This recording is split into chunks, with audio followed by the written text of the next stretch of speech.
Hello, this is Silas. I'm here with my friend Steven once more. Can say what's up. Hello, everyone.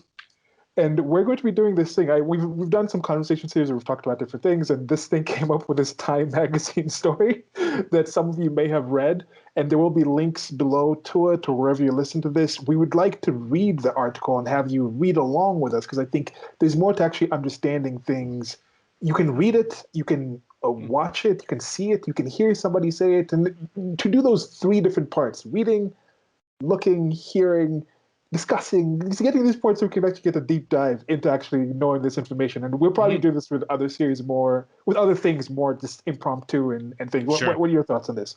Yeah, I mean, it's also the idea of the dialectic and the heuristic. Like you discuss certain things, and then as you're discussing it, certain things come to mind, which may lead you to other things, and you learn. Or the heuristic is teaching things in a way that gets people to ask questions and do their own research. So either the article itself or things we say, you may hear this and think, "Oh, I didn't know that," and then you may research and learn something. Hopefully, we can have that effect too.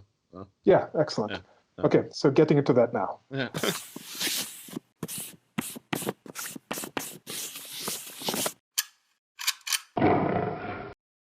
Okay, so I'm going to get this.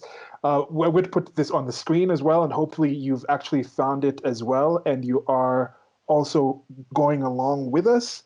I'm getting this right now. It's going to my blog because I posted something on it, and just as Steven said, sometimes when I'm just writing on my blog and thinking about things, I've noticed that when I write to write, and then when I go back and I'm like, okay, let me try to read that as a video. Sometimes I'm like, okay, the thinking that I was doing when I was writing is different. Because my Mhm. process of writing, sometimes I'll write the outline of it, then I'll be like, okay, let me put this part here, Yeah. then I'll drag it and put it up at the start of the thing, then I'll come back to writing this other part and do this other part. So if you're reading the stuff that I write, to me, it's made sense as I'm developing it.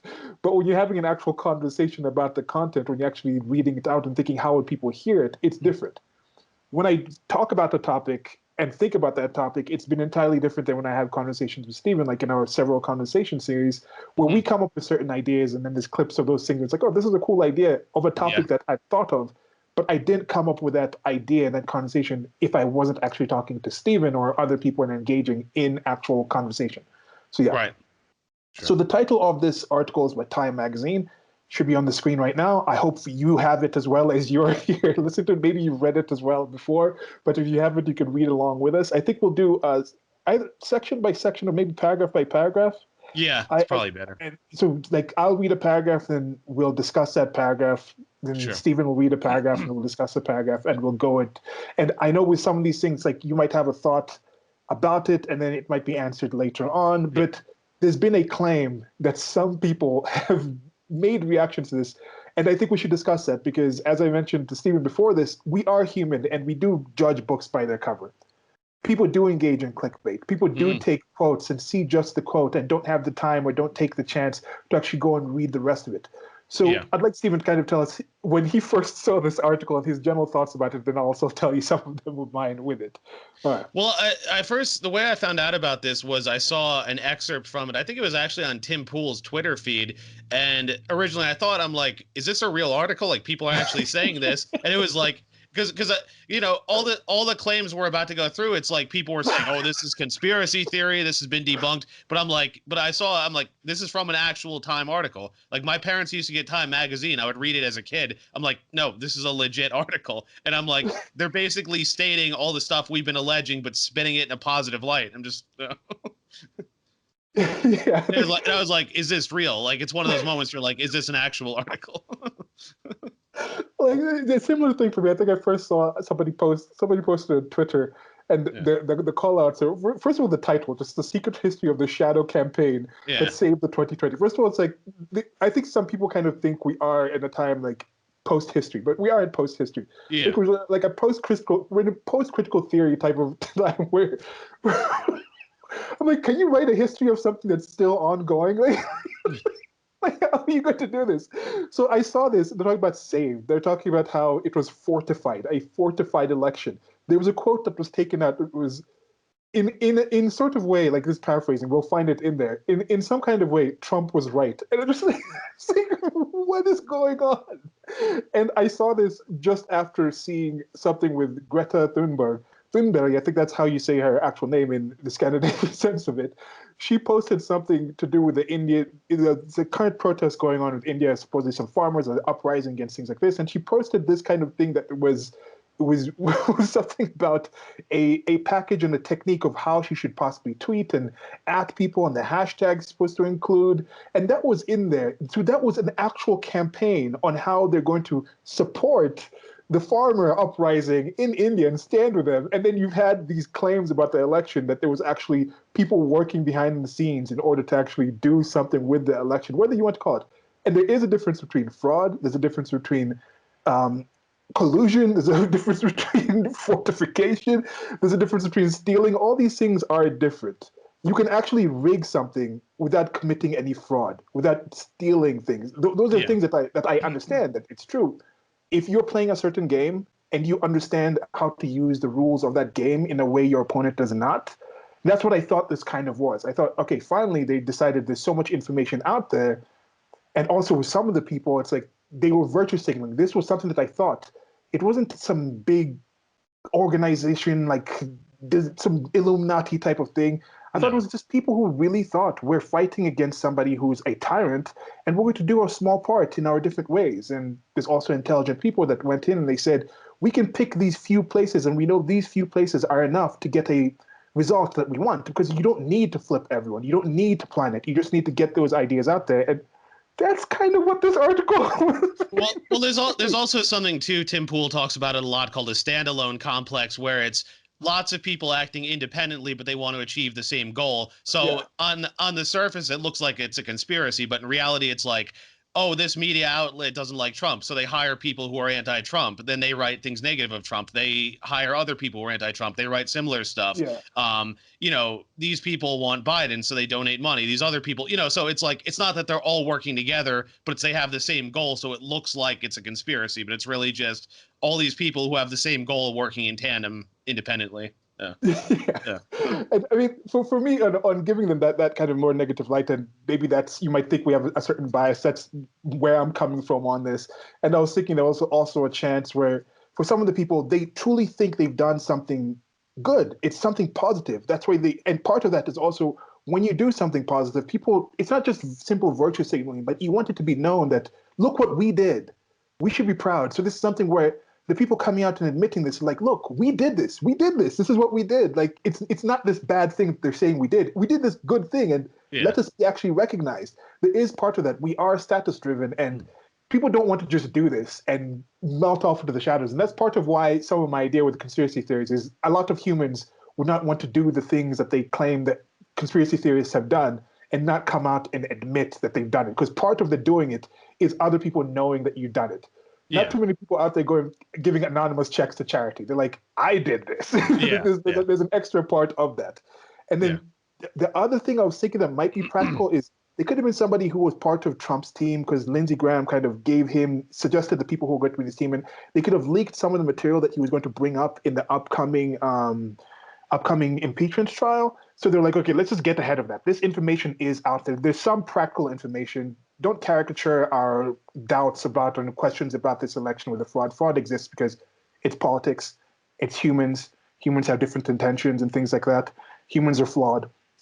So that happens. Don't caricature us with like, oh, this is some Venezuela thing. Those actual things out there that the discrepancies that are being pulled out need to be explained in a certain way because the information's out there. So instead of them pretending we can't see this, they're like, okay, here's actually what you saw, but this is why it's not what they're telling you that it is. Yeah. So with that in mind, we want to actually just read this so you guys can know that we think this way, and some of the things might be we answered, and through this conversation might change the things. But this is kind of why I'm saying those things and thinking those things, and hopefully you won't just caricature our thoughts on this. And by reading this actual thing, if you're discussing this with other people, you won't just be those people where it's like, oh, you never actually read it, so why are you even talking about this? I don't know.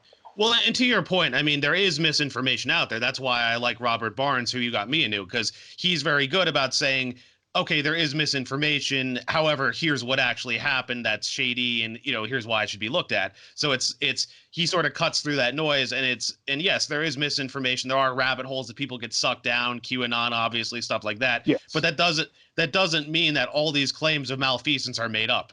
There is stuff that's legitimately shady, and that bears questioning at very least. Yeah. Yeah. So I think I'll lead it off as we get into Sure. the reading right now. And this is from Time Magazine, as you said, and this is from Politics 2020 election. Mm-hmm. The secret history of the shadow campaign that saved the 2020 election. Ready. Yeah. They're priming you. People are using words for a reason. Save the 2020 election. Saved from what? What do you think about that title? Well, I mean, they keep talking about how questioning the results was anti-democracy and that how they're pro-democracy and all that. It's like, well, if the people favored Trump, I mean, isn't that the democratic outcome? It's like they're just invoking the anti-democracy because it's like they invoke democracy when their guy won. They did that in past elections too. This is democracy at work. Oh, our guy lost. Oh, there must have been some foreign influence or subversion or something. And I think I heard somewhere that Democrats have contested every election, I think, except for Reagan since like the 70s or something. So it's just like, it's like they can't accept, hey, we may have actually lost here. So there's got to be some nefarious plot. Whereas if they win, oh, this is a fair and free election. How dare you question it? People don't all vote along with what you want. You're just showing your own bias. And for me, I just think, okay, they saved. What are you saving it from? What is the threat that was there? So this one already implies there was something to save it from. There was a danger. There was a predator. There was something that needed saving. That's already there. So when they kind of say, oh, elections are okay, how can you ever bring up this idea with fraud? Like elections are safe. This is not a thing in the United States. If the United States has been known for such safe and normal or unprecedented to even suggest this fraud type of situation, then why would it need saving? But that's the thing. For Trump, I think he created some kind of situation where there's an unprecedented challenge for some people where they're like, this man is completely different. He's not in the sense where Obama was a glamour kind of actor. He was perceived to be changed, to be an outside of the beltway kind of guy, but he wasn't. For me, I kind of noticed that rather early. And I think with Trump actually coming out, and then now we'll see, I think after that, with Biden coming in, he's now ushering the kind of politics that people thought Obama was going to be the change from. So I'm excited to see. I mean, excited in a way. I'm an infoholic. I just like information, getting data, and I'm excited to kind of see the reaction that people are going to have when they're like, "Oh, this is actually politics, not even Obama politics. This is pre-Obama politics that they're about to get." And I'm ready to see that. I'm ready to see, would people still think, "Okay, we saved it for what? Saved it for Biden? Okay, let's see what happens." It's an interesting graphic. The graphic they used was nice. I mean, from my design background, it was like they involved a lot of things in here. The count every vote thing, I don't know if that's somebody who's on the political left, but that was a thing that was in there too as well. Confederate flag right across Trump. Like count every vote, but I was also thinking like count every legal vote. There's a difference between count every vote and count every legal vote, because I live in Nairobi, Kenya right now. I'm not an American citizen. You won't want to count my vote. We understand like universal suffrage isn't really universal. It's to a geographical area within certain parameters, certain ages and things like that, certain legalities. So it's not just every vote, it's every legal vote. And the words you include and the words you take out are very important. Yeah. Okay. So should I lead off or do you want to go on? Yeah, you go ahead and then we can stop and I'll comment. Okay. So let me take Molly Ball. It says, a weird thing happened. This is on February 4th, sorry. A weird thing happened. I don't want to do a voice because it's a weird thing happened right after November 3rd election. Nothing. That's the paragraph. Should we do literally paragraph by paragraph? Yeah. No, well, I mean, we can read maybe like, if the little small ones, maybe do like 2 or 3 at once. If it's a really long one, we'll stop after that. Let me take the first 2. Let's just do 3 at a time. If it's still in the same section, I guess. Sure. Okay, so this is a practicing. We'll do these more, and we'll have it more organized. Thanks for listening. Okay, a weird thing happened right after the November 3rd election. Nothing. The nation was braced for chaos. Liberal groups had vowed to take to the streets, planning hundreds of protests across the country. Right-wing militias were girding for battle. In a poll before Election Day, 75% of Americans voiced concern about violence. Instead, an eerie quiet descended. As President Trump refused to concede, the response was not mass action, but crickets. When media organizations called the race for Joe Biden on November 7th, jubilation broke out instead, as people thronged cities across the U.S. to celebrate the democratic process that resulted in Trump's ouster. All Yeah, I right, think so that's I have a few comments already. Okay, so no, yeah. so number one. Oh, So, wow. okay, planning hundreds of protests. This is the equivalent of how the BLM and Antifa protests during the summer were Hmm. peaceful. Right-wing Yes. militias were girding for battle. Okay, did you see any right-wing militias burning things down after? No. So it's already framed in this dishonest way. It's I don't know if you've been following, but James Lindsay did a whole video series on Herbert Marcuse's repressive tolerance, and if you want to know why left wing bullshit is excused, but any right wing thing that goes wrong is condemned immediately, read Yeah. that essay, listen to James's commentary. That's basically how this is being framed already. If they act out, if they burn things down, it's protest. If they protest, wave signs, contest, it's violence. So it's that already. And then let's see here, eerie quiet. Not but crickets. No, they were celebrating, of course. And then of course, when they say jubilation, now that is true, but that's for certain groups of people, not everyone. So that's very selective as well. A lot of people were outraged. So again, you can see the way this is starting. It's being framed in that sort of direction to begin with. Yeah, and you could tell us if we're wrong. And this is Yeah, the thing, like this is from our points of view. Maybe you had different access to information. Or just already the words used. Liberal groups had vowed to take to the streets, planning hundreds of protests around the country. yeah, Right-wing militias were girding for battle. Liberal groups on one end, right-wing militias another end. yeah, Liberal, right-wing. So it's like, why aren't they using liberal conservative? Why aren't they using left-wing, right-wing? Like, why are yeah, you mixing those two things together? Groups, militias, were people in DC boarding up their actual like workplaces because of right-wing militias that were girding for battle in the reports. Was that what people are thinking? Or was that the mostly peaceful, which means sometimes violent, like liberal groups that had vowed to take to the streets? What exactly was happening with that? Just, I mean, that's the one thing. 75% of Americans voice concern about violence. Violence from who? From right-wing militias or these liberal groups that vowed planning hundreds of protests across the country. You're giving numbers there. With the right wing militias girding for battle, where were the numbers for those right wing militias? How come they're not putting in numbers in there? These are the kind of things that I'm just like, okay, why are you using this kind of language? it's a framing technique in very Yeah. short. It's written like I was thinking just now of, I don't know if you ever saw, but when Castro died, how the New York Times covered that versus when Pinochet died, how it was with Castro, it was like brave Latin leader, dies peacefully or something, and then with Pinochet, it was like monstrous dictator and Mhm. violator of human rights or something. And the thing is, Pinochet did kill people. I'm not arguing he's a saint, but the thing is, Castro killed even more people. He wrecked his nation's economy, and he died while in power, leaving his brother as a dictator in charge. Pinochet fixed his country's economy, stepped down, returned the country to democracy, and died later. But it's Yeah. like, and he killed fewer people. Again, that doesn't mean he's a saint. That doesn't mean he was right. But notice the way that's framed to make Castro in a much better light than he actually was. Yeah. I have that repressive Yeah. tolerance, the reading, the document up for one of the next reads that I'm Yeah. going to do. I'm probably going to do it with like an anyone but K kind of illustration of Marcuse, because even though I might not agree with some of the stuff that said, these are people who are influential, and that's part of that series and things like that. I'd rather people be aware of that information. But let's continue with the breakdown of this. Now we'll go to the next section here.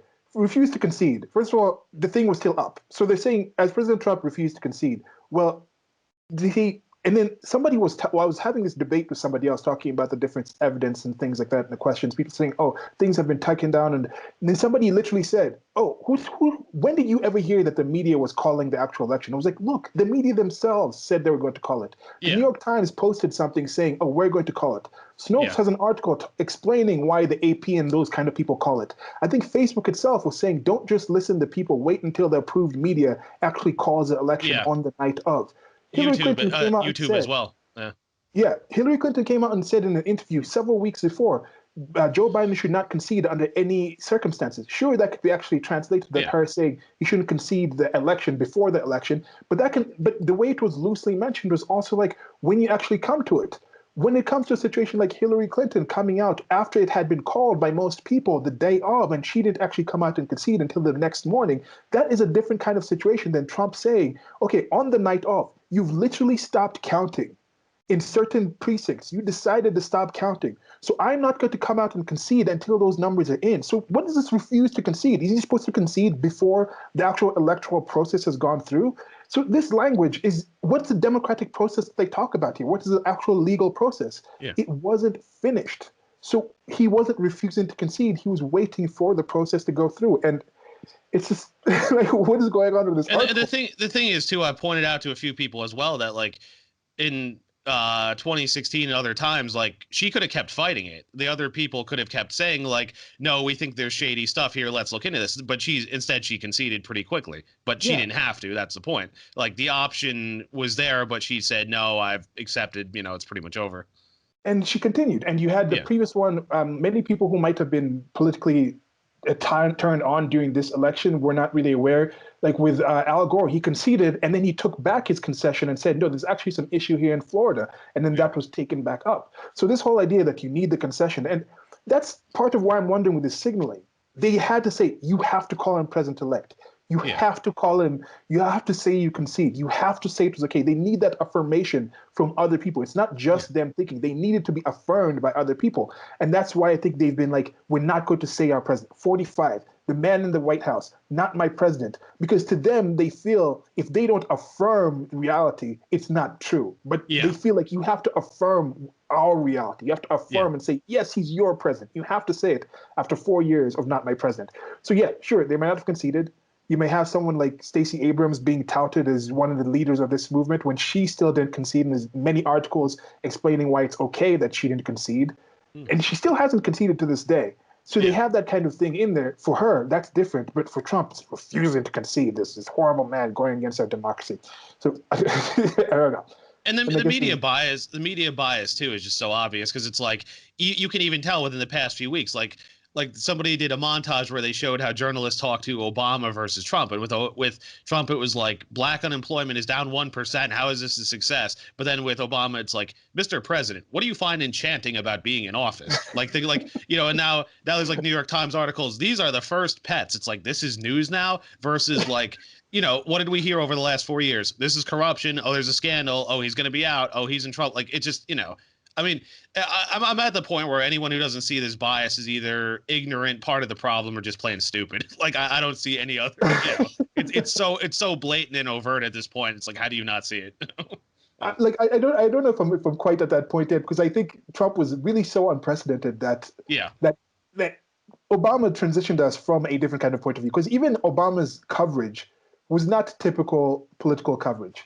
He was given some extra level of just even the whole like Nobel Peace Prize, Nobel mostly peaceful, mostly about things you've done before, not actually you might probably do about Peace Prize kind of nomination thing. Even they kind of came out and they're like, okay, maybe we did too much of that. Even Obama himself, I think, is a bit embarrassed by that. Even they understand that it was a bit too kumbaya, kind of too many excuses. He was too pampered by the media. Because Americans, they fawned over him constantly. Yeah.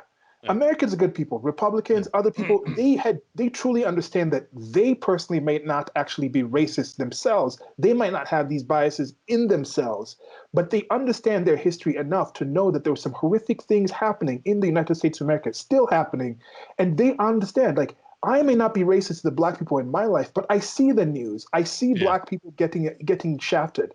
So there's a lot of people who truly felt that, yes, by doing this, it's some kind of signal, some kind of show. Just the same way how this article is coming out to say, look what we did. We did something good, world. World, we did something good. We took away this threat.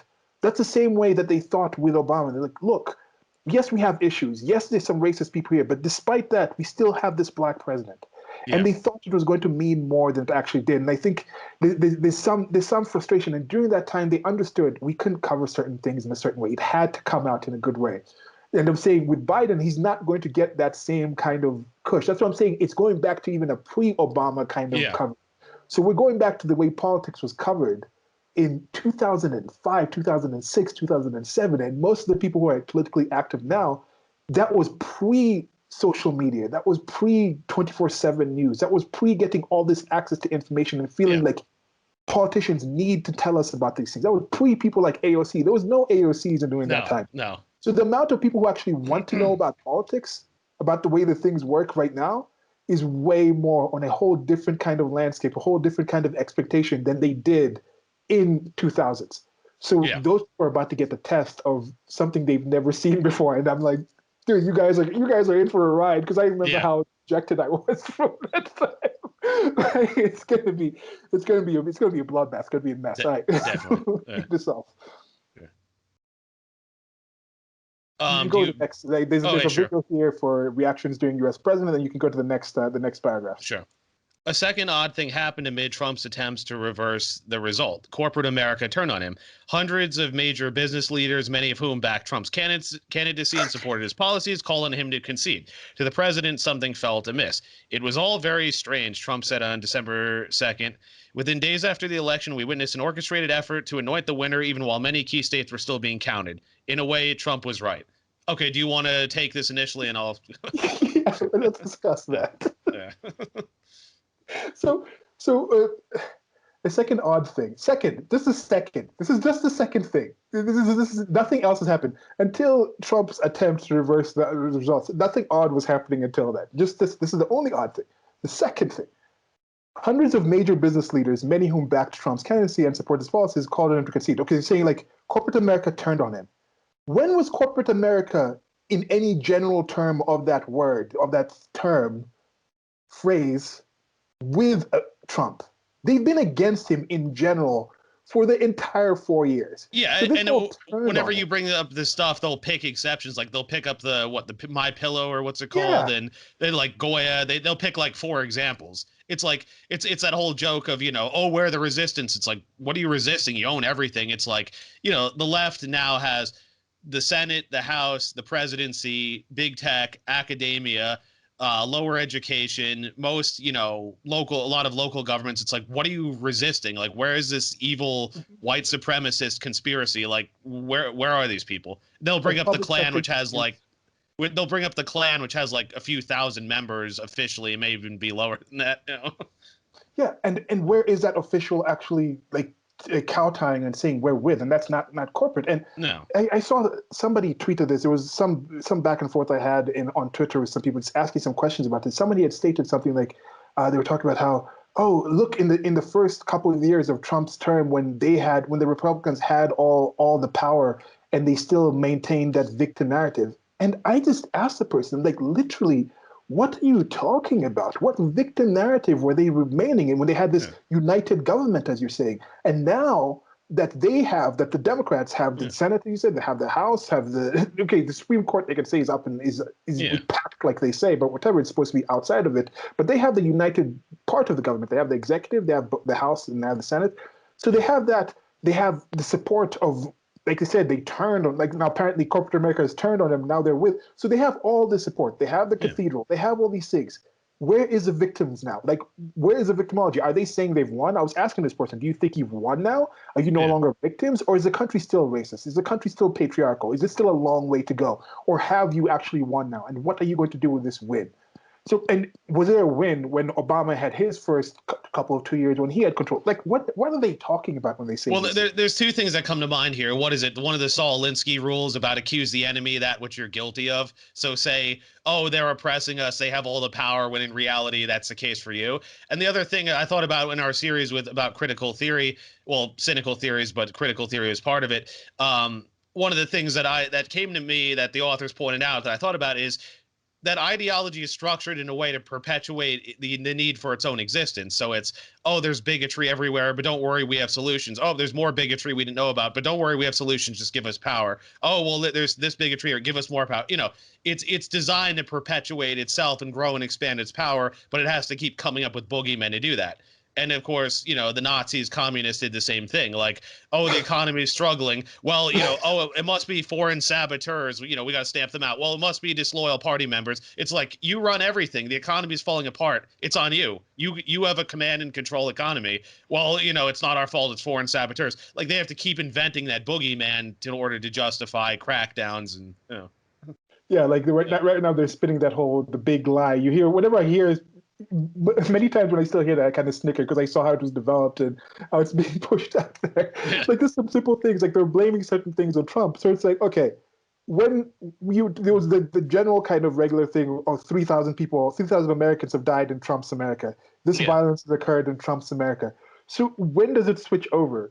To Yeah. this person, was it when did it all of a sudden become Biden's America, November 7th, when the media called it for Biden? Or is it after the inauguration? Is it now Biden's America?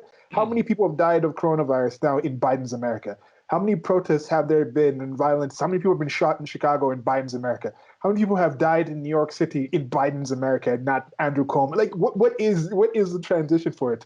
It's just Yeah, I mean, notice the headlines now. You used to see that this many millions of COVID, this many thousand, sorry, hundreds of thousands of COVID dead, this many dead, this many dead. That stopped. I mean, the virus is still around. People are still dying, but you don't hear it because it doesn't suit their agenda. Oh, CNN also took away the death toll count. Remember, they used to have that at the bottom screen.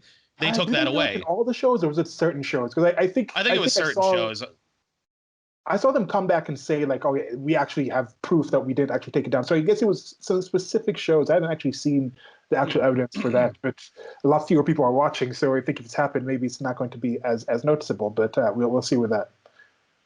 Okay, Right. so like I said, like in a way, Trump was right, Yeah. and that's kind of what I'm saying because I Yeah. think there was definitely a lot of things that people had seen that Trump was saying that other people were saying that was being misconstrued as other things, like everything that was coming from Q was being said, oh, Trump is saying this, but that's not quite right because there were people connected to Trump that were getting stuff from Q. So there's all this mix-up. So you have to actually address the actual things that were right.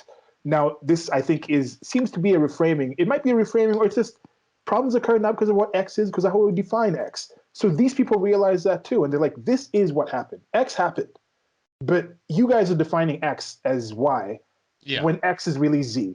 So Yeah. this is their Z. That might be different from my Y, and it's going to be different because personal experience counts. We are individuals. We are individual people. So our personal experience, lived experiences, are going to shape how we kind of see things.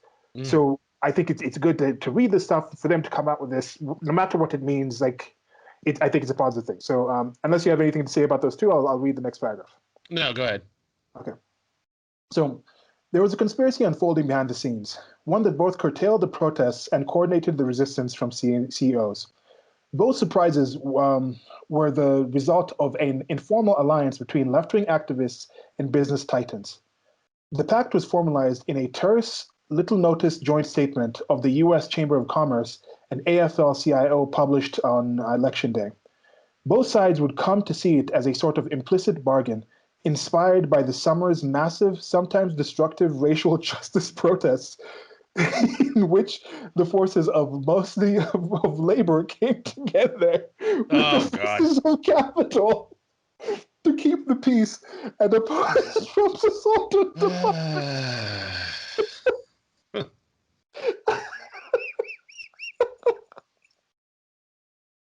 By the way, guys, this might be the most I've ever seen Silas laugh in a video we've ever done. Oh, Oh man. oh, it's so lovely. Wow. Okay, yeah. So go ahead. All right, so this is interesting too because they say conspiracy, but it's presented in almost a neutral, maybe even positive term as they start to get into, which surprises me because it's almost always a pejorative. Yeah. Coordinated the resistance. There you go. There's that term again.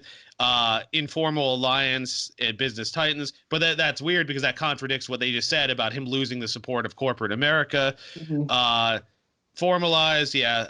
I didn't really see that. I mean, like I said, like they say, it is kind of informal in the sense that like when the George Floyd thing happened, all this stuff came out. We support BLM and all that. Like there was no official treaty or anything. It was more just, oh, we side with these people. Implicit bargain, racial justice. Okay, that's how you're framing it. Now, again, I find this amusing. BLM took what 10.6 billion in donations. Where did that go? And this is from The Economist, by the way. For anyone, I can link the article for those who want. This isn't just me making this up. This is The Economist, which is like a pretty mainstream, publication. So where did that go? Who knows? And let's see here. Forces of labor and capital. Okay, there's that Marxian language. I find this ironic in a way though, because classical Marxists don't like wokies because they see them as you guys are so hung up on identity, it takes away from class issues. So I think they're trying to make that appeal, but in reality, they're not one and the same. And I think it was Helen Pluckrose even said in an interview recently how she's been attacked because she's not far left enough because she supported Biden and all that. But she even said like classical Marxists will still talk to her, but wokies won't. So it shows they like that was that Phil Magnus comment a while ago, how he's saying how I would almost prefer the classical Marxists because for all our disagreement, they know history, they know philosophy, they'll debate, and they can engage. These people will just try to destroy you if you don't agree with them. It's like it's a much different kind of character. I will relate to that, and I think the second part I need to get around to recording of I released a video about anarcho-communism, trying to wonder what it is, and then somebody who came in who was identified themselves as a scientific socialist. We actually had a long conversation in the actual comment sections on that video and another video, just trying to explain, trying to understand, because what is anarcho-communism? And it made some sense. There's some premises and some things that we disagreed upon, but he was like talking about how it's kind of the same place, like so more of a horseshoe, like anarcho-capitalism and anarcho-communism. Like they're both. You tried to explain to me how both are ostensibly anti-state. Although he couldn't really explain to me how you don't need a state in order to get to anarcho-communism. But anarcho-capitalism doesn't need a state to actually get to it. It's actually the abolition of the state. So I'm like, okay, now you need the state to actually establish this kind of thing. How do you get rid of the state at that point? They just willingly step down? Like, why would they do that? So you couldn't get into that actual part. Would they just willingly come to some coordinated, to some some agreement on the election? They're trying to act like this actually just happened on election day was when it stopped. Like, no, they actually started stopping these kind of protests before because they were realizing there was actually news stories of people coming out. I think some people on some public TV, like news channels, might have been even like Don Lemon on CNN coming out and saying these Black Lives Matter protests are hurting us. Yeah, and there could be an aspect of this where people coming from an honest position where they understand that they had control over these supposedly spontaneous uprisings. They understood that these people were following some kind of plan. So they, on the inverse, would project that onto Trump and say, look, people on the right need to stop the actual uprisings of them, when those were more spontaneous grassroots type of things. But what they call spontaneous grassroots is actually rather organized. Sure, they have this kind of diffused kind of leadership thing where they're like, oh, there's no one single group. You see people inversely using Black Lives Matter as just stating Black Lives Matter, like Black people's lives matter. And then they, in the next sentence, they'll capitalize it, Black Lives Matter, which refers to primarily about 2 or 3 major groups that were taking in actual money, that had organizations, that had actual registered status as organizations, and had manifesto and had About Us programs. People would just conflate those two. And those people would realize, like, they would show up, there'd be some kind of time to actually arrange. People would come up with made signs and made location. It was planned. It's supposed to look that way. So they understood we can control our things. We have our foot soldiers in that sense. So they thought, you guys must have your foot soldiers in that sense. But the only groups they could find that were like that were these few right-wing militias that they couldn't actually number. And yes, those people are organized.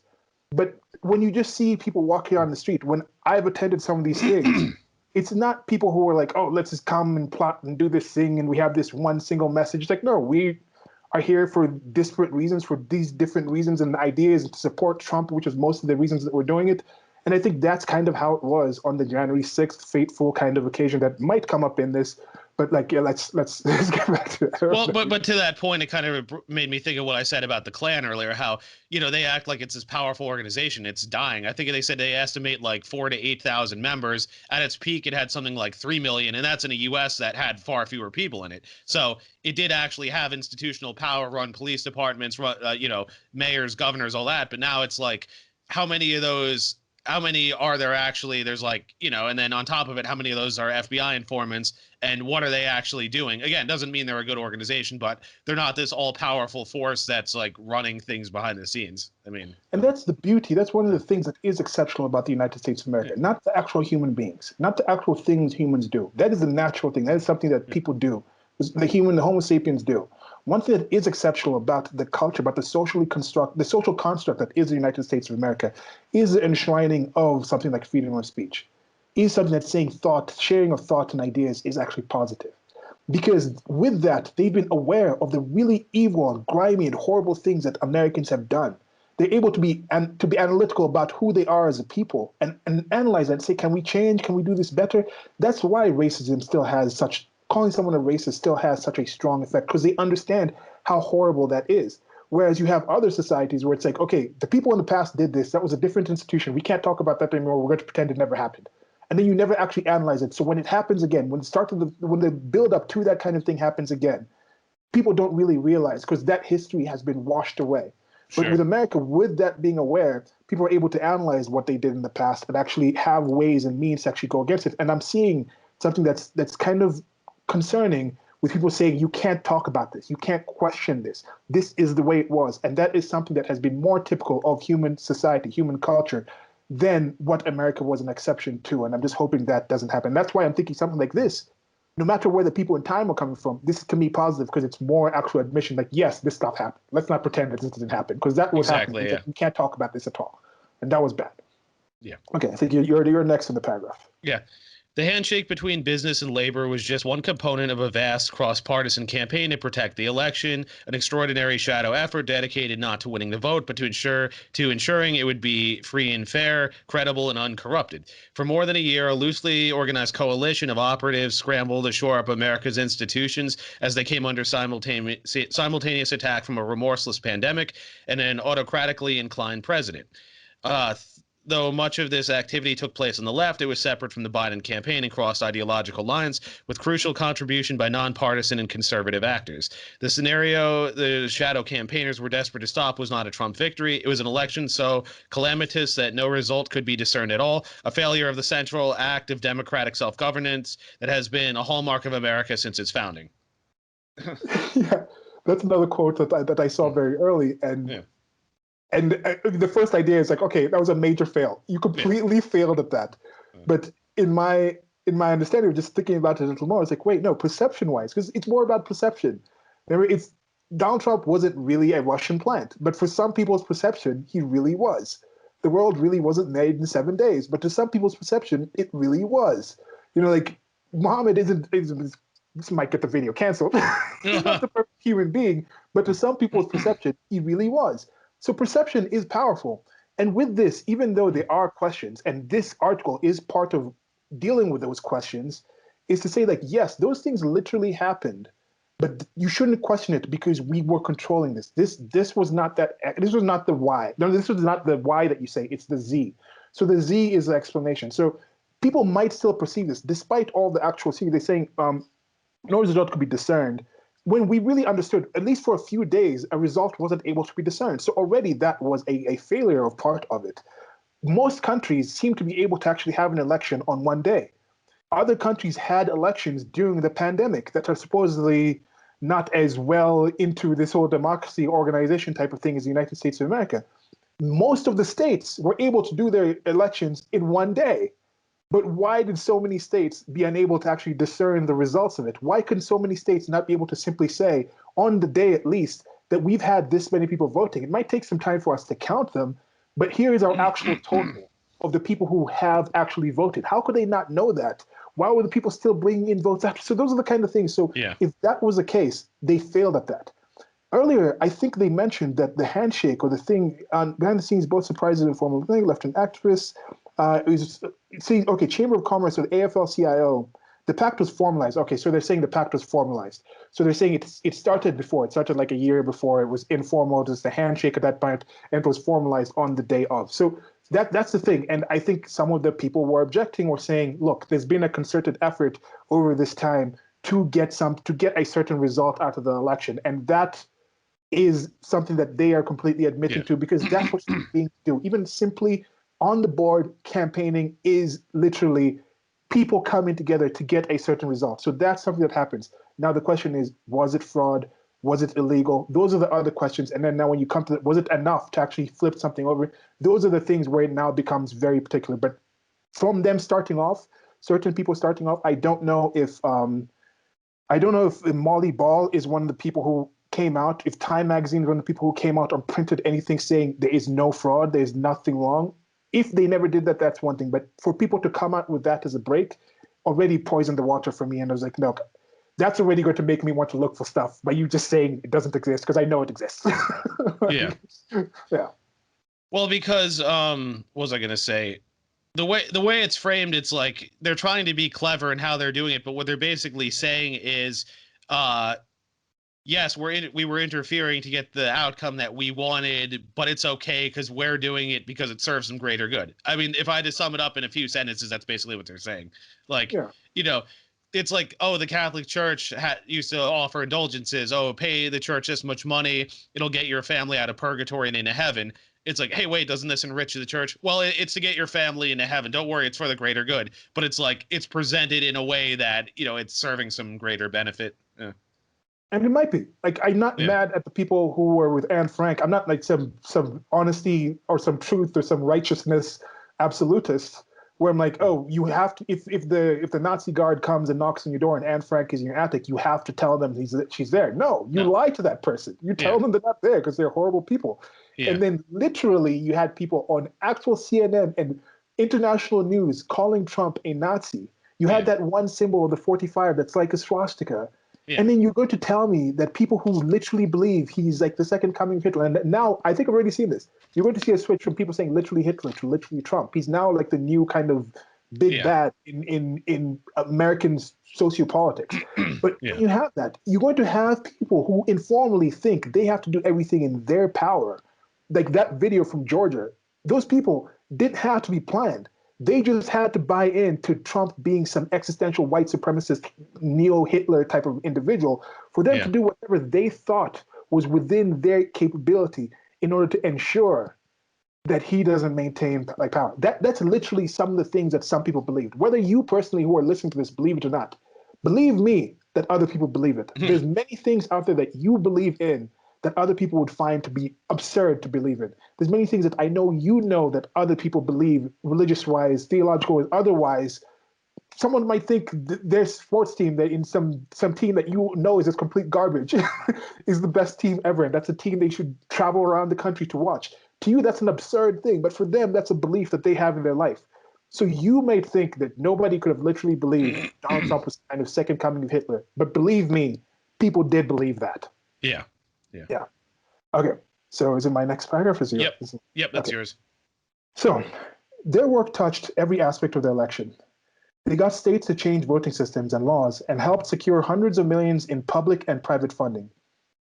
They fended off voter suppression lawsuits, recruited armies of poll workers, and got millions of people to vote by mail for the first time. They successfully pressured social media companies to take a harder line against disinformation and use data-driven strategies to fight viral smears.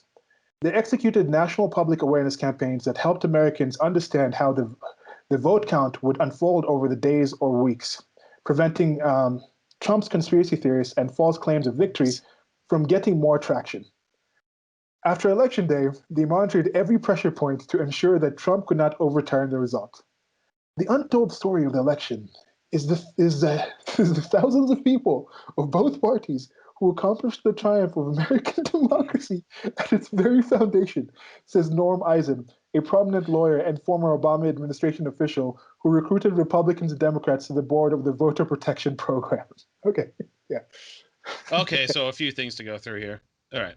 So I don't really understand what they mean by voter suppression. Usually, it's this whole debate about should we require ID. Now, my argument is that this is the only aspect of life where people advocate that security is more lax rather than tighter, which makes me Yeah. wonder what are they up to? Because it's like it would be like saying to bank employees, oh, we're going to shut off cameras in the vault. We're going to stop counting the money. But don't worry, just trust people will do the right thing. No, nobody would take that seriously. But with here, it's like they're setting it up in a way. And then if you criticize it, it's, oh, you're just trying to keep people from voting. That's their framing. Let's see here. Disinformation. I thought that was interesting because there were people who complained that Facebook didn't crack down enough. But in a way, these companies are kind of in a hard place because it's like, if they're going to become like Twitter and just exclude anyone who's not a certain way, it's like your business is going to serve like 10% of the population. And it's, as we discussed in a few previous videos, they said something like 87% of the country does not use Twitter. And then you have to consider how many tweets come from a handful of people. So it's like, it can't just be a handful of people saying stuff. They're not going to make any money. Conspiracy theory. There's that frame again. Let's see here. So yeah, they try to frame this too as being a bipartisan effort, but this gets into This is something I talk to my mother a lot about this, how a lot of like right-leaning people, I guess you could include me in this, like we don't like Republicans either. I mean, I think they're spineless. Like they sort of just go along with what the Democrats do. They're basically the Democrats 10 years later. And it's like, so they try to make this sound like, oh, there's such unity here. It's like, yeah, because they're just like they're a lighter version of you. That's it. It's like Yeah. those aren't truly principled people fighting. So it's like, yeah, there are a few like, okay, Ted Cruz, Matt Gaetz, Rand Paul. There's a few others, but in general, no, I think they're pretty spineless and worthless. So holding them up as being like, oh, look, people on your side believe this too. It's like, they're not on my side. There is this switch between the dichotomies of things. I Yeah. know, in general, if something is something, it's at least not one other thing. If something is hot, it's at least not cold. It Yeah. doesn't mean it's very hot. Doesn't mean it's. There's many other things it could be as well. But everything has that one dichotomy. But it's not always this or the other. Yeah. So when you have something at the start using liberal and alt right or right wing, that you start using that language, then it starts switching to Democrats and Republicans. Like there's no independents, Yeah. like there's no liberal Republicans, there's no conservative Democrats, like there's no libertarians. Like what is going on in this? And I think with some of this was also to kind of just get to the situation where it's like, all y'all in this. If this Yeah. thing gets pushed in a negative direction, realize it's not just you. And that was my take in the whole way. People are like, oh, but this Republican judge said that we can't accept Yeah. this case. Yeah. Oh, Trump appointed this person, so he can't be. I'm like, and that shouldn't matter. Like, is No. there actually standing? So what? Like when you have the situation, when you have the situation where three of the judges that Trump supported, that Trump appointed, were like, okay, we're not going to accept this case from Texas, said the no standing, which is something they kind of made up, and it's to their prerogative to do that for sure. But then when it comes right after, and they say the Supreme Court says, oh, we're also not going to listen to the case saying that Trump is going to be, there was some case to do with the money and situation like that, and he's like, oh, you can't actually get the president for that. Then all of a sudden those people are like, oh, now look, those are Trump's judges. I'm like, So Yeah. Trump's judges were on the up and up when they threw out the Texas thing, and they were not beholden to Trump. But then now, and then somebody was like, literally, you don't understand. People need to like weigh like the chances. They can't just go on that, so they have to do this other. I was like, really, really, Yeah. really, Queen. These transsexual people are like transsexual cross-dressers. I think they're cross-dressers. I don't think they're transsexuals. But there's a clip on this one channel I listen to that everyone uses like, really, Queen. So it's kind of like a thing where I'm like, okay, the people just the mentality that, to me, what happened is one thing. The information that people do, what people do is not surprising to me. The actions, I don't really limit, people can't do these. To me, what's more interesting is the equivocation, is how people make sense, how people define the things. The X is one thing. To me, the interest is like, how do people end up defining the same things that happen? Like that to me has been something that's been interesting for me. And I think my whole life, from traveling around and being like, here, this is how girls act. There, in this other continent, that's how girls act.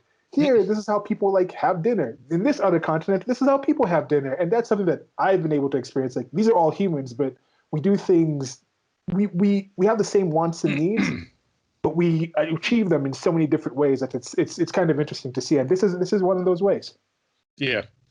And then Let's see else here. here I want to see it's just it's magnificent how this stuff is actually just coming out. The untold stories of- One comment I was going to make too. It's sort of the framing of like they always say like far right or extreme right, but then I think I mentioned this in a prior video, but that changes too because they've said anarcho-capitalist far right, Constitution, Tea Party types far right, neo-Nazis far right. It's like those are all different ideologies. It's like it's a smear, and then like you say they'll be like, oh, people on your side, but I'm like, but what is even my side? Those are all different factions with different goals who disagree with each other too. So and this thing, it's great. You see, the recruited armies of poll workers, and that's what you were saying. Like, yeah, these organizations were recruiting people. If you're recruited by people with certain political leanings, those political leanings are not going to affect you in the least. Is that what people are trying to say? See, the untold story of election is the thousands of people, and that's why I was saying this seems to be something where it's like, if certain people did something and they knew they did something and they had to come out and say something. Yeah. It's the whole conspiracy theory thing. It's not even that enough people can't keep secrets. I don't think enough people are not willing to actually come out and try to take credit for what they've done. Like, I just think that's something that typical people do. So you say talk about thousands, and that's the thing. Like I kind of joked around, and I have this thing called Amunga's razor. Like in current year, if you can think of something, no matter how absurd, and state it, then someone somewhere has, is, or will say it seriously. And one of the statuses I posted right after as this was unfolding, I think it was still in November, was America is so exceptional that a small group of brave billionaires can overthrow an existential dictatorial, like the existential threat of a dictator. That's Yeah. how it is. It happens in that country. It doesn't take a military coup. It doesn't take thousands or hundreds of thousands of people dying, some massive civil war. It's just a group of brave billionaires come together and they just throw that guy out of there. And that's what they're admitting to. Yeah. Like, they're just coming out and admitting Yeah. that that's actually what they did. And yeah, Yeah. okay, so go ahead. All right. Let's see here. For Trump and his allies were running their own campaign to spoil the election. The president spent months insisting that mail ballots were a Democratic plot and the election would be quote unquote rigged. His henchmen at the state level sought to block their use, while his lawyers, sought to block the use, while his lawyers brought dozens of spurious suits to make it more difficult to vote, an intensification of the GOP's legacy of suppressive tactics. Before the election, Trump plotted to block a legitimate vote count, and he spent the months following November 3rd trying to steal the election he'd lost, with lawsuits and conspiracy theories, pressure on state and local officials, and finally summoning his army of supporters to the January 6th rally that ended in deadly violence at the Capitol. I apologize for rolling my eyes a few times, but I couldn't help it. Don't apologize. This is our chat. This is our video. People are coming here to watch. We're adults. Be adults. It's like I can't say this stuff with a straight face. It just goes against my nature. Like, why can't they list some of these supposed conspiracy theories that they say Trump actually said? What are the things that they're actually said? You know, it's okay, like Trump plotted. So before Trump plotted, they said that other people did it. The deadly violence. Who actually caused the deadly violence? There still is no evidence that the protesters were the ones who caused the injuries that resulted in the police, the couple of Capitol policemen dying. I think one of them supposedly died, like was supposedly walking, came back from being engaged with the protesters, with the people who were inside the Capitol, and then he collapsed. Two of them have committed suicide. One death we know for sure was Ashley Babbitt, who was shot by somebody in there. So that wasn't the people that Trump put together. There's been actual open admission from DC, from the DC mayor and other individuals who said we didn't really think this was going to go to that big.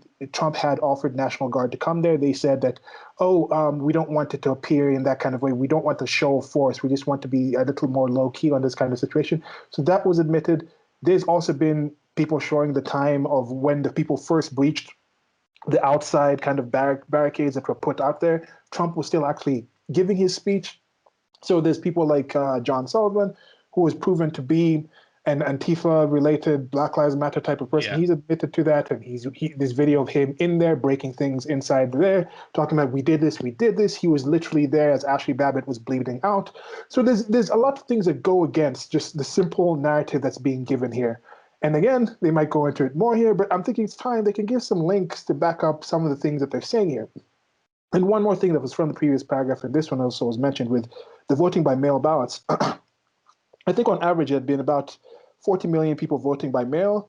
And when there's about 40 million people voting by mail, they found that it was about, I think it was about 4% of the people who actually sent mails in were found to not, okay, this is not accurate. We can't count this. Yeah. This doesn't pass the muster of the rules. That was in the previous election. I think that was even in the 2016 election. Yeah. Now you go up from 40 million people to about 160 million people voting by mail.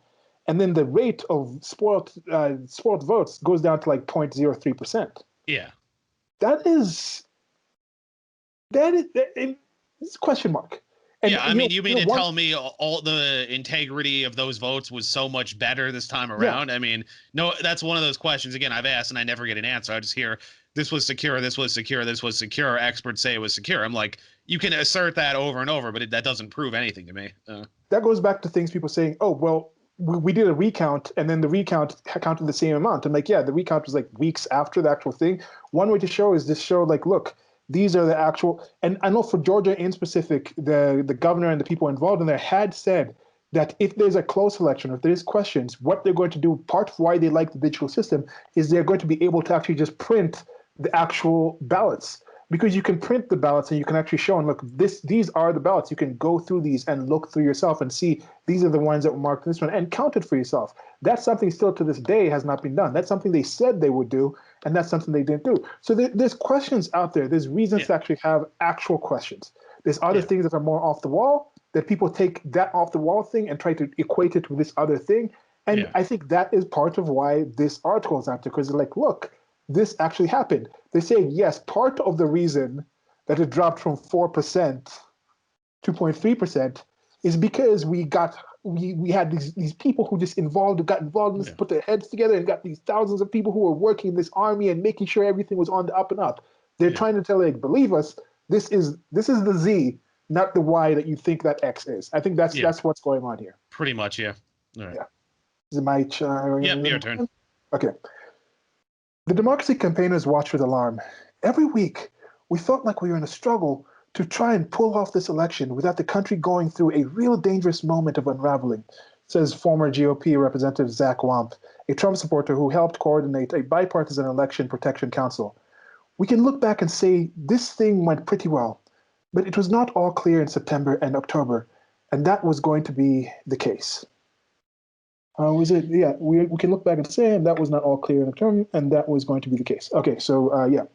Um, So again, I think framing it former GOP representative and then bipartisan election, again, they're trying to frame it as like, oh, there's some unity. But again, that gets into what we keep saying about how there isn't some unity, that, there is sort of that split within the Republican Party itself. So it's like, again, you'll notice as we read so far, and I'm sure you'll continue to see, there's sort of this dishonest framing where they're acting like this is the appropriate cool thing that you're supposed to think, and if you don't, it's because something's wrong with you. That's the framing they use. Argument from intimidation, I think it's called. Yeah. Yeah, and you see when they hear say the Trump supporter, and then before they say, okay, he called Trump support, he's called his supporters to January 6th. So is this guy who helped plan and plot this thing the same kind of supporter? Like, are they making a distinction? It's just, oh, Trump supporter is this Trump supporter. I haven't seen Biden supporter mentioned anywhere yet, No. but I've seen Trump supporter at least twice. So there is that kind of equation. What's that supposed to mean? What's Trump supporter supposed to mean versus just a Democrat, someone who's fighting for a democracy, someone who's liberal, someone who's this and that. So yeah, those kind of things that just raise questions in my mind when I see these kind of things. Yeah, So now there's a picture definitely. here of people in Philadelphia when the race was called on November 7th. Again, called by who? That's not really mentioned. And that's what I said before. The media was saying we're calling the election. You have to wait for us to call it. So if you hadn't actually seen that being somewhere, believe me, that's what people in the media were saying around that time. And maybe some people really didn't see it. Yeah. All right, go ahead. This is the inside story of the conspiracy to save the 2020 election based on access to the group's inner working, never before seen documents and interviews with dozens of those involved from across the political spectrum. It is a story of an unprecedented, creative, and determined campaign whose success also reveals how close the nation came to disaster. Quote, every attempt to interfere with the proper outcome of the election was defeated, says Ian Bassin, co-founder of Protect Democracy, a nonpartisan rule of law advocacy group. Find that use of language strange considering all we've been hearing, but okay. But it's massively important for the country to understand that it didn't happen accidentally. The system didn't work magically. Democracy is not self-executing. So again, they're trying to find a way to frame it as, yes, we interfered, but it's for the greater good. Go ahead.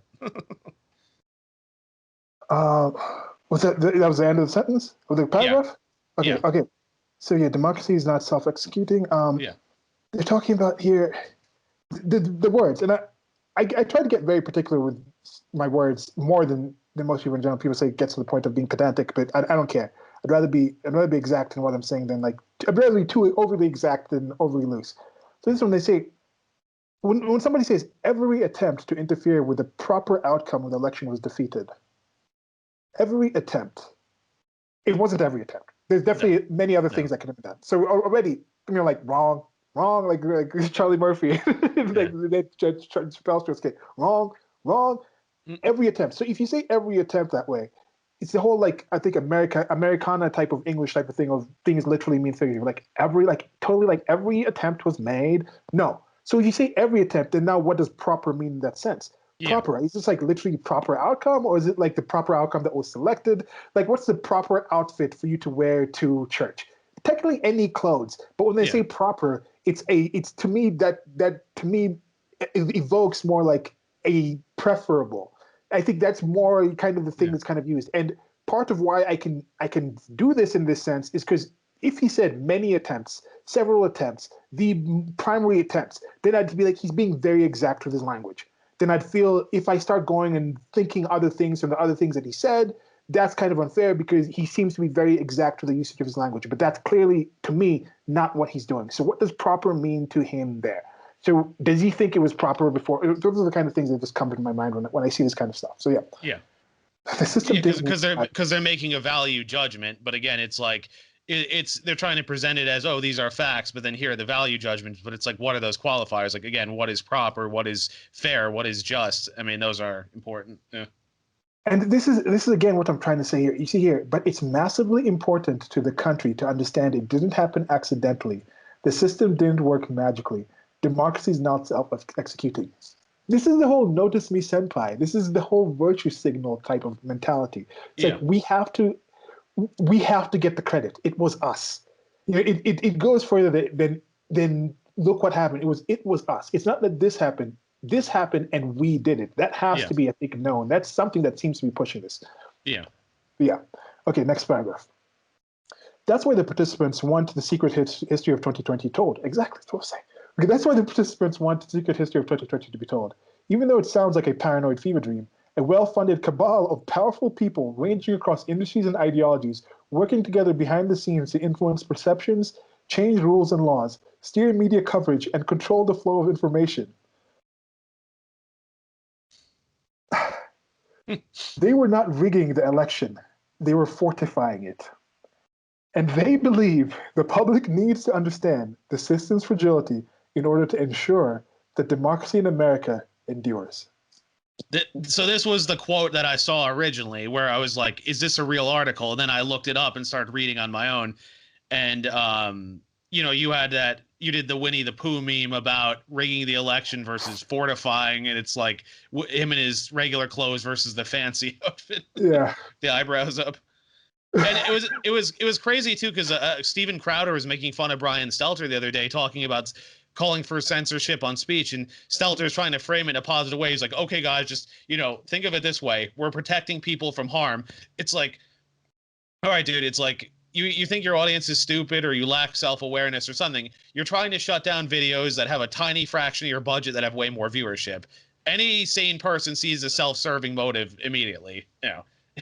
It's like, you know, you push Russiagate and all these other things for years that weren't true. You know, it's like you riled people up for years, all this, you know, a lot of it was false or exaggerated, but it's like you're protecting people from harm. No, it's like don't play that game. There's no arguments for censorship as far as I'm concerned. Oh. It's just to me that's kind of what I thought when I first got to this, and that is what they're just admitting. That's the kind of things that I was seeing with this. They have to come out and say it was us, because we've seen what happened. You can't. There's too many people who've actually seen what actually happened.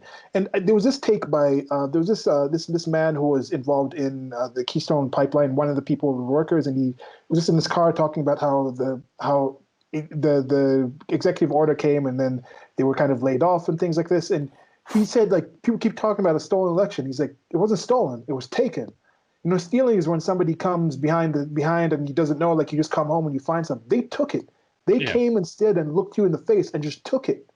And that is a different thing. Like, and that's the thing, is somebody's like, oh man, like the New England Patriots, they cheated this thing. There's one aspect of cheating versus just standing in front of you and just kicking you in the face and be like, these are the rules of the game and we know them better than you do.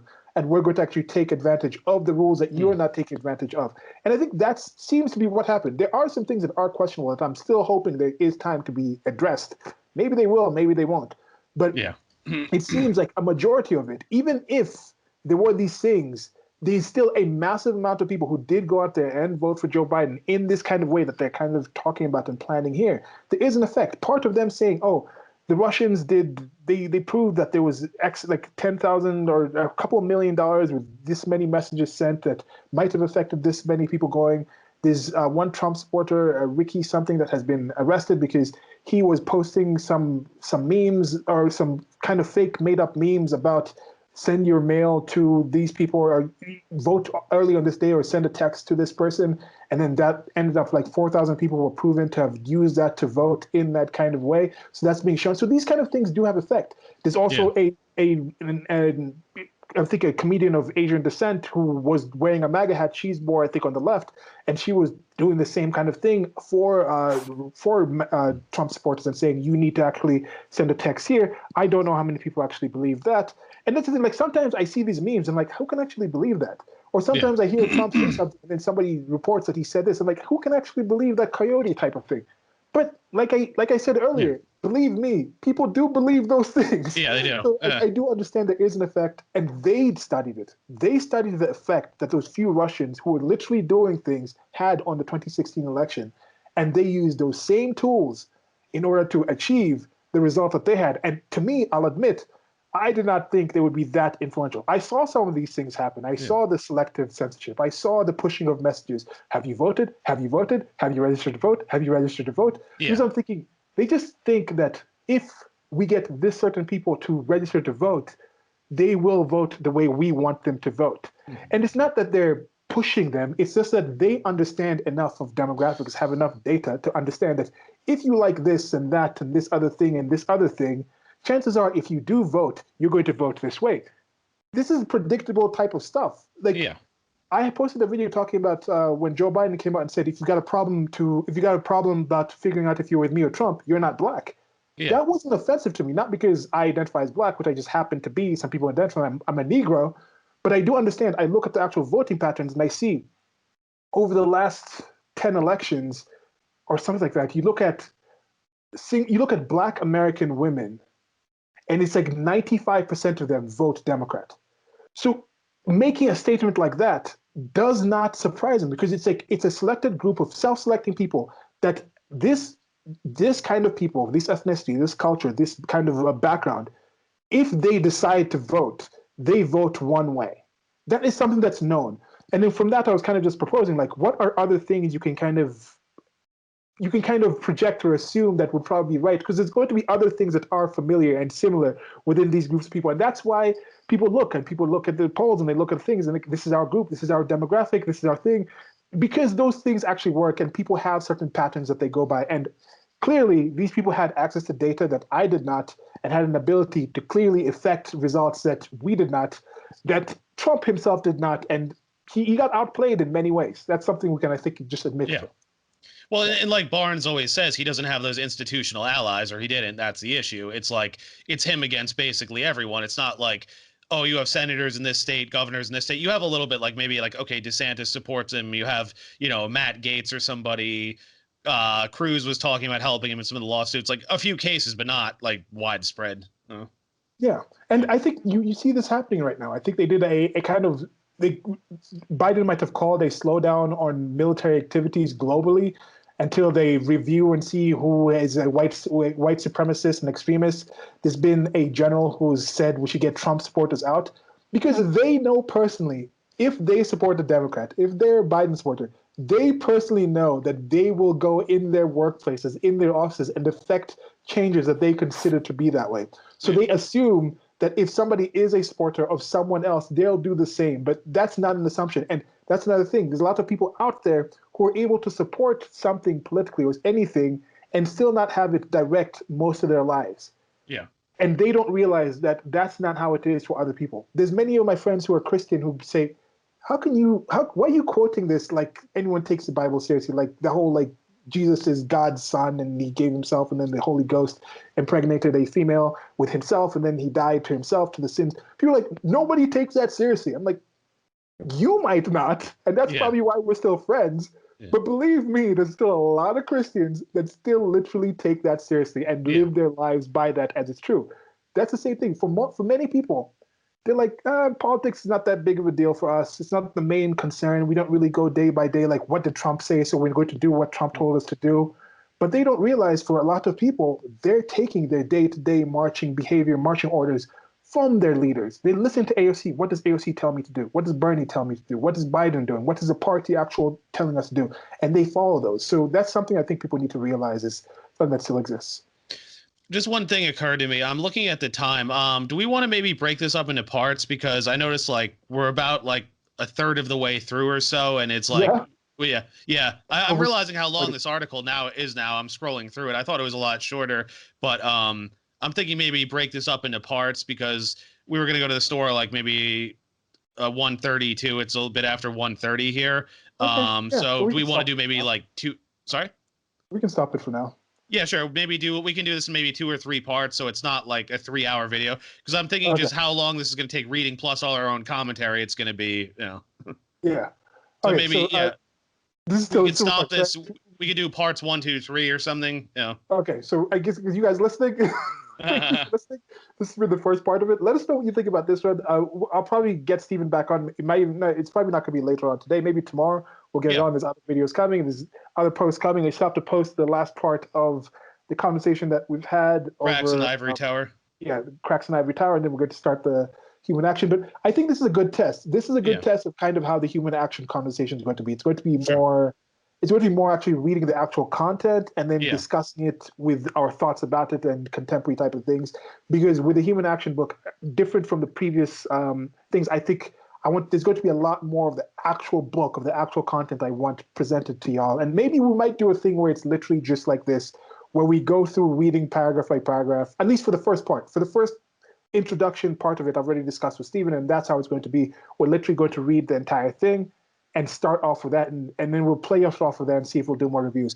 But we'll come back with at least 2 more parts, I think, of this, because now it's the architect. I think it's a good thing. The architect is there, then the alliance, and then the securing the vote, and then the disinformation defense, spreading the word. I'll take some time to sit down and see if we can. It's pretty long, yeah. Sections. It might even be a thing where we might actually just do section by section, like this grand series. But anyway, it might be better that way, because then it's like people don't feel, I have to sit down for 3 hours or something. It's like bit by bit. Okay. So cool. So let us know how you enjoyed this one. This will be posted. We'll probably post this before even the entire thing is finished, but we'll get to that. Thank you very much for listening. Thanks, Stephen, again for coming on with the conversation. Sure. Enjoy your shopping. Anything you want to say to the people before we sign off? Nope. Hope you're all enjoying this weather out there. We might get some more snow soon in the Northeast. I don't know. You don't have to deal with that, but we got a blizzard recently. You may have seen my photos, so stay safe out there. Yeah, and then for me, that's it. Feel free to read ahead if you want. This is this thing that I think will still be in discussion for some time. But so far, rather interesting. Let's keep this going, and hope you all are okay out there. Let us know also what you thought about when you first actually got to the article. Have you read the article yet?